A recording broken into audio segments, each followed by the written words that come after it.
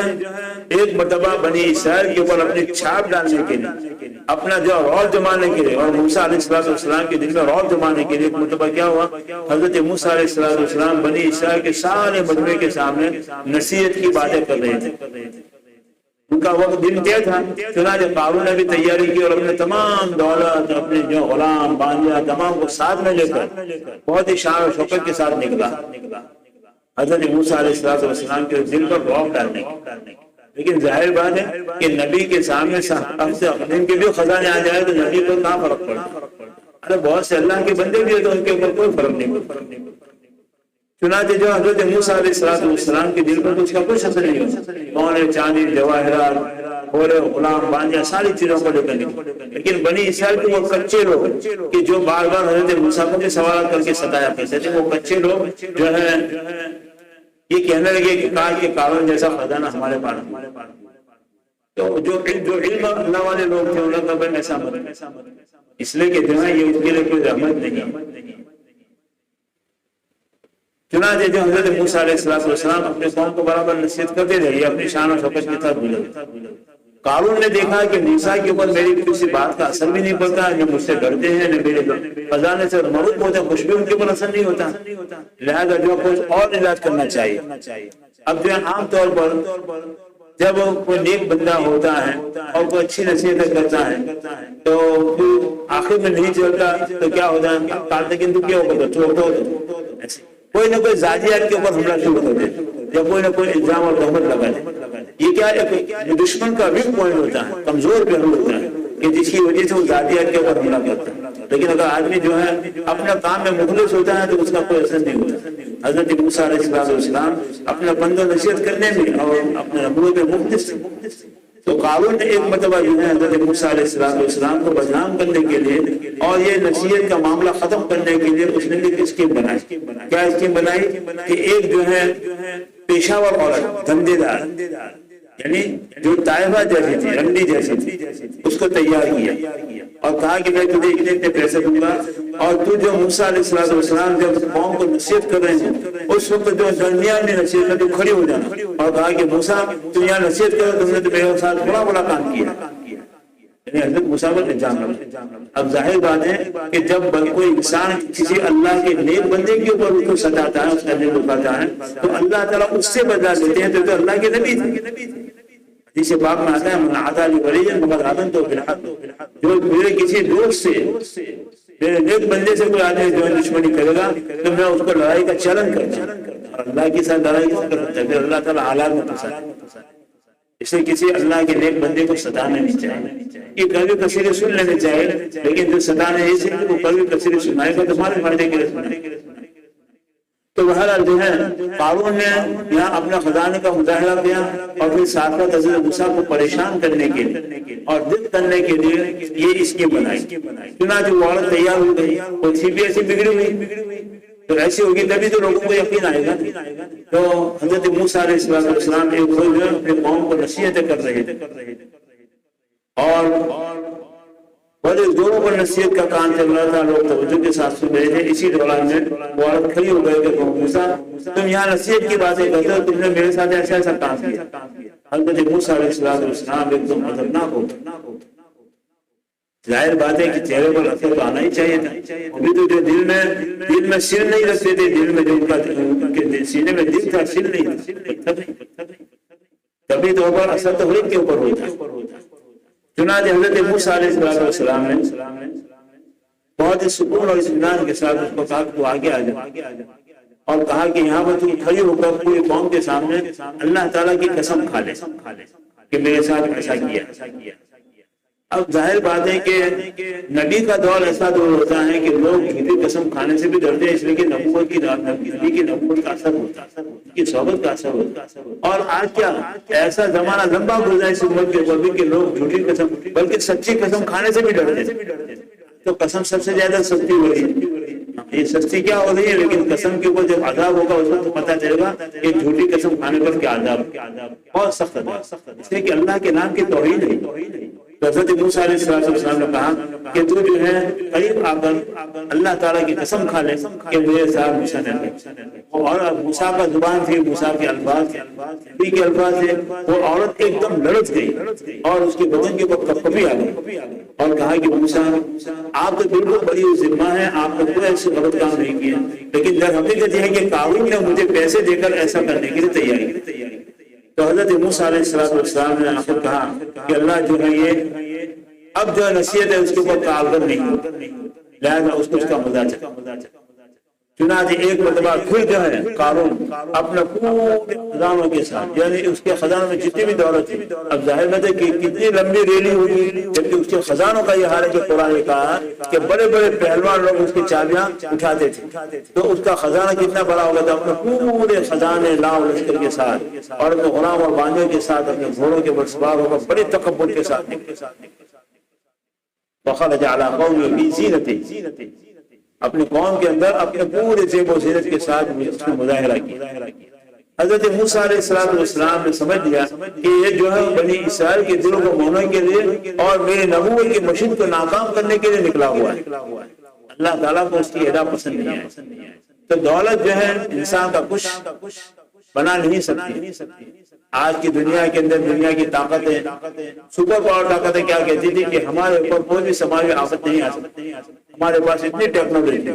لیکن آج ہر سال کبھی تو طوفان ہوا کا آیا، کبھی تو طوفان پانی کا آیا، کبھی تو طوفان برف کا آیا، کبھی طوفان زلزلوں کا آیا، اور آج وہ مجبور محض ہیں۔ اور ان طوفانوں کو دیکھ کر لوگ بہت سے اسلام میں داخل بھی کہ نہیں، ہماری ٹیکنالوجی خدا کی طاقت کے سامنے کوئی کام نہیں کرتی۔ آج ایسا گھمنڈی اب نہیں بولتے، کیونکہ اب اللہ نے سمجھا دیا کہ تمہارے تکبر نے تمہارا کیا کیا۔ چنانچہ فرعون نے پورے گھمنڈ اور تکبر کے ساتھ اپنا سارا خزانہ لے کر نکلا۔ حضرت موسیٰ علیہ السلام نے دیکھا تو آپ کے دل کے اوپر اس کا کوئی اثر نہیں آیا، دنیا کی ریل پہ اللہ کے نیک بندوں کے اوپر اثر نہیں کیا، لیکن جو ایمان کے کچے ہوتے ہیں یا جن کے پاس ایمان نہیں ہوتا وہ اس کو بہت کچھ سمجھ لیتے ہیں کہ جو غیروں کی دولت کو دیکھ کر، غیروں کا اموال کو دیکھ کر مسلمان بھی لار ٹپکانے لگتا کہ بھائی غیر قومیں تو بڑی ترقی کر گئے، ترقی کہاں ہے؟ ترقی کس کو آپ کہتے ہیں؟ ترقی تو اس کا نام ہے کہ جس کے ساتھ انسان کو سکون کی زندگی مل جائے۔ آج یورپ والوں کے پاس دولت ہے، سب کچھ ہے، لیکن سکون نہیں۔ وہ سکون حاصل کرنے کے لیے کبھی تو ننگے پھر جاتے، تو ننگے ہو جاتے، ننگوں کی مستقل قوم ہے۔ کبھی سکون حاصل کرنے کے لیے اپنی ماں پر ہاتھ صاف کرتے، اپنی بیٹی پر ہاتھ صاف کرتے، اپنی بہن کے ساتھ، اور یہ واقعات ہے۔ تو ترقی اس کا نام تھوڑی ہے، ترقی تو اس کا نام ہے کہ انسان کے دل کو سکون مل جائے۔ تو بہرحال قارون جو اتنے خزانوں کے ساتھ نکلا، اللہ تبارک و تعالیٰ کو اس کی ادائی ناپسند، پہلے سے بھی ناپسند تھی، لیکن اور زیادہ گھمنڈ کے ساتھ نکلا اور اپنے دولت کو اپنے علم اور اپنے ایجوکیشن کا نتیجہ سمجھا کہ میں نے اپنے علم کی بنیاد کے پر دولت جمع کی، تو اللہ نے مجھے نہیں دی۔ چنانچہ اس کے یہ بول اسی کے اوپر گئے اور اس کی دولت اس کو کچھ بھی کام نہیں۔ وَخَسَفْنَا بِهِ وَبِدَارِهِ الْأَرْضِ، ہم نے اس کو زمین میں دھسا دیا اس کے خزانوں کے ساتھ۔ چنانچہ جو ہے اللہ تبارک و تعالیٰ نے اس کو ایسی سزا دی کہ اس کے جب وہ دھسنے لگا تب بھی جو عبرت دے رہا ہے، دیکھو موسیٰ مجھ پر جادو کر رہے ہیں میری دولت کی لالچ۔ اللہ تعالیٰ نے فرشتوں کے ذریعے اس کی دولت بھی اس کے سر پر ڈالا، سارے خزانے اس کے پر ڈال، اور وہ اسی طریقے سے زمین میں دھستا رہے۔ اور علماء نے لکھا ہے کہ وہ قیامت تک دھستا رہے۔ اب جہاں اندر دستہ چلا جاتا ہے، اب قیامت تک دستہ آخر جو کتنا اندر جگہ ہے، تو بہت سے محققین نے لکھا ہے کہ دیکھو کبھی کوئی چیز ایسی زمین کے اندر آخر بہت نیچے ایسی چیز ہے کہ کوئی چیز اوپر سے نیچے جائے تو پھر اس کو واپس کر دیں، پھر واپس کر دیا پھر نیچے جاتے ہیں، جیسے کہ لفٹ جو ہوتا ہے اس کی ایک انتہا ہوتی ہے، اوپر جاتا ہے، پھر اس کے بعد بٹن دباؤ تو نیچے آتا ہے، پھر اوپر نہیں جاتا، پھر نیچے بھی انتہا میں جاتے ہیں، پھر اوپر واپس۔ تو ایسے ہی جو ہے اللہ تبارک و تعالیٰ اس کی سیدھے سزائے گی، وہ زمین میں دھستا چلا جاتا ہے، ایک معین مقدار تک جاتا ہے، پھر اوپر آتا ہے، پھر نیچے جاتا ہے، پھر اوپر آتا ہے، قیامت تک یہ دھستا رہے۔ اور آج تک وہ زمین بنجر پڑی ہے، وہاں پر کوئی مکان بھی نہیں بنا سکتا، کچھ بھی نہیں۔ تو بہرحال جو ہے خزانہ کبھی انسان کے لیے لعنت کا ذریعہ بنتا ہے، خزانہ انسان کے لیے عذاب کا ذریعہ بنتا ہے۔ جب انسان کے اندر خزانوں کی بنیاد کے اوپر خدا فراموشی آ جائے، وَلَمَّا نَسُوا مَا ذُكِّرُوا بِهِ فَتَحْنَا عَلَيْهِمْ أَبْوَابَ كُلِّ شَيْءٍ۔ اللہ تعالیٰ فرماتے ہیں کہ جب لوگ میری بھیجی ہوئی نصیحت کو بھول جاتے ہیں اور میرے احکام کو بھول جاتے ہیں تو پھر کیا کرتے ہیں؟ اللہ تعالیٰ فرماتے ہیں پہلے تو میں ان کے اوپر جو ہے دنیا کے خزانوں اور مال و دولت کے دروازے کھول دیتا ہوں۔ تو اگر نافرمانی کے ساتھ دولت آ رہی ہے تو سمجھو کہ اس کے پیچھے اللہ کا عذاب۔ پھر اللہ تعالیٰ پکڑتے ہیں حتیٰ اذا اخذ بالعذاب اذا هم يجأرون۔ اللہ تعالیٰ جو ہے جب ان کو پکڑ کر لیتے ہیں تو پھر ہکا بکا ہو جائے گی، کیا ہو گیا؟ نہ چاہتے ہیں کہ جب زلزلے آتے ہیں تو کروڑوں پتی لوگ کیسے ہو جاتے ہیں۔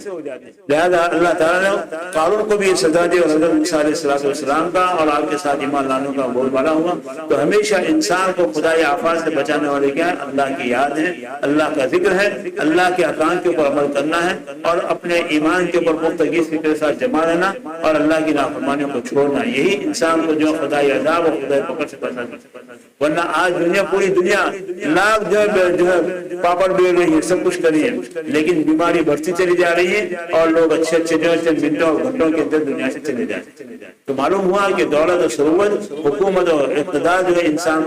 انسان کو بچا نہیں سکتی۔ انسان کو بچانے والا خدائی اقتدار ہے اور خدائی اقتدار اسی وقت کو بچائے گا جب تک جو آدمی خدا کا مطلب رہتا ہے۔ تو بہرحال جو ہے اس نے الزامات بھی لگائے، یہ بھی کیا اور حضرت موسیٰ کو دھمکیاں بھی دی، بنی اسرائیل کو بھی دھمکیاں دی، لیکن اس کی دھمکیاں بھی کچھ کام نہیں۔ لیکن حضرت موسیٰ نے جو دھمکیاں اس کو دی تھی اللہ کی طرف سے، وہ دھمکی کارگر ہوئی اور ہمیشہ کے لیے اللہ تعالیٰ اس کے خزانے کے ساتھ